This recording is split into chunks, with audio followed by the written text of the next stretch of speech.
afternoon or evening, everybody. My name is Nick Groves, your host here with Trading Analytics, and today we have a good amount to talk about as we gear up for CPI tomorrow and the FOMC. But first, let's take a quick little look at CPI. So I'm on the Forex Analytics dashboard. You'll note that for month-over-month print, we're forecasting a 0.3% print, which is pretty average and standard, I would say. We're going to talk about the risks and whatnot for tomorrow, if it comes in hot or if it comes in weak. We'll talk about both scenarios, but I do want to point out that the prints coming into the next 2 months, July and August, are actually pretty weak. So depending on what we print tomorrow, I think it's going to be interesting to try and keep inflation down over the summer, given how weak those prints have been. And just do note that right now for September, we are pricing in about a 50% chance of a rate cut for September. So let's talk a little bit. So right now, the S&P, it's been in a range since Wednesday of last week. Not much has happened. You can note that we're sitting at the highs of the range at the moment. Going into CPI tomorrow, if we stop run this into the close, we have about 25 minutes left. I wouldn't be surprised. I did notice that the Nasdaq is actually doing that right now, so it stopped everyone out. Likely to be back in here come CPI print, I would imagine, but anything can happen. But really, the market's just been consolidating at these highs. Now, I think it's really important to note that really this move towards all-time highs has been driven primarily by big tech. And when you take a look at this Mag 7 composite chart, you'll note that we broke out today. Will we create a little bit of a throwover? I'm not entirely sure. But this is what's been at all-time highs. And if you note on the 1 hour, even like the 30-minute getting into here, the RSI is not all that great for these highs. It's not looking very constructive for it, a continuation higher. But like I said, just note that it's really been big tech, because when you look at the Dow has been sitting in this bear pennant. This triggered last week, and it's still activated.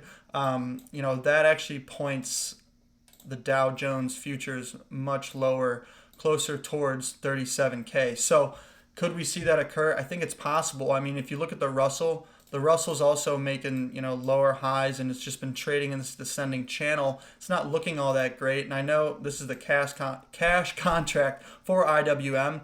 It tagged the 618, so maybe that's going to act as some support for IWM going into tomorrow. Let's say we get a weak print. I think if we get a weak print, that equity is going to continue higher. Dollar likely to continue lower, rates lower as well. You're seeing rates dip down 1.16%, but it's still up from NFP. Let's also take a quick look at the equal weighted S&P. It found support today at its trendline support, but it's sitting at support. This is not all-time highs like we're seeing in the actual S&P. That's because we've been seeing really just some key stocks driving us higher, and I'm going to touch on that. But I think it's important to note where the general market is. I'll also point out a few other instruments like consumer discretionary. It broke out. It's trying to hold the breakout right now, but I'd be looking for a move below 174 for a little bit of potential chaos to start.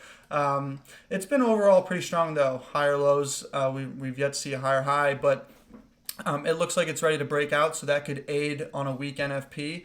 XLF, not looking all that great. The financials, we're sitting at the 618.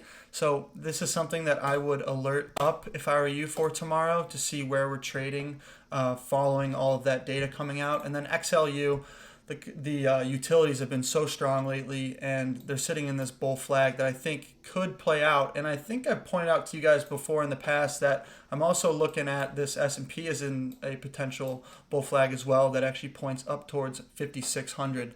Now let's dive into some of that big tech, because it is so important. Now, looking at Facebook, it looks like it's sitting in this triangle formation, looking like a little bit of a throwover at the moment, but I would just note that support's going to be around 498. You could call it 500, and then resistance is going to be back up near these highs. It has acted as an area of resistance before, but the next level is really going to be closer to 520. As far as Google goes, Google's been very, very strong. It did not correct like the rest of the market back in April. It's just continued higher and higher. Resistance right now in Google is going to be 177, and support's going to be down at 173. Now, Apple's the big mover today, up 6.53%. But let's take a little bit of a step back. And let's look at this chart. This dates back towards December of 2021. You'll note that we have some resistance up here at 207, and then the 127% extension comes in at 209. Now, Apple was a very heavily traded instrument throughout 2024, and it was very weak.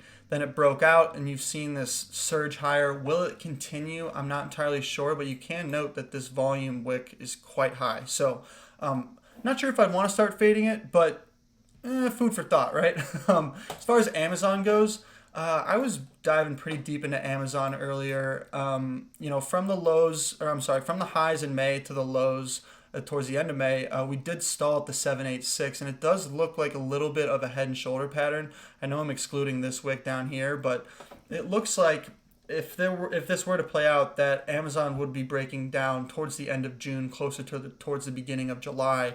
I think that's possible if this market, let's say we get a hot print, because we did have strong jobs last week. That kind of makes the Fed's job pretty darn tough, especially in the event that we continue to have, some weaker prints in CPI towards the end of this summer. So just take that for what you will. Tesla broke down from support today. I pointed this out on the week ahead video. It's stalling at the 50% retracement here at 169, but I think in the event we break these lows again, I'd be looking closer towards 160 or so. You'll note that acted as support back in March and then also in April. So I'd be looking at 160 for support in Tesla in the event it continues to break down. Now, NVIDIA, what a tear it's been on. If it's going to pull back, I'd be looking for the 107 level or even the 100 level. There is a pretty large gap here that needs to get filled at 95. I don't really have a whole lot other than I wouldn't start shorting it yet until we see a weekly close below a previous week. But I will point out that on the RSI, it is pretty divergent, which would suggest that it should come off a little bit. Will it? I'm not sure. But one thing that I would debate shorting if I wanted to be short, some of these microchip stocks is SMCI.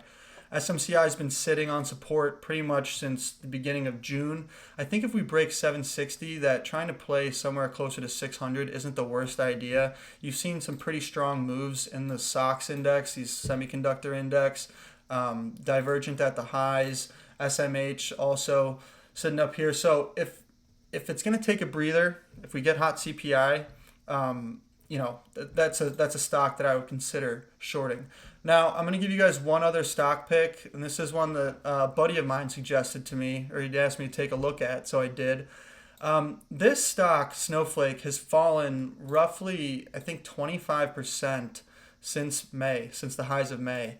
Now it's sitting in this triangle pattern. If it breaks above 129, I think you could see a stretch back to the 38.2 at 142.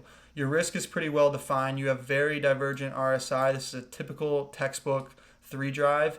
And then if you look left on a daily, it's pretty much near its all-time low. So the RR on this looks pretty decent. I'm posting these types of setups on Twitter.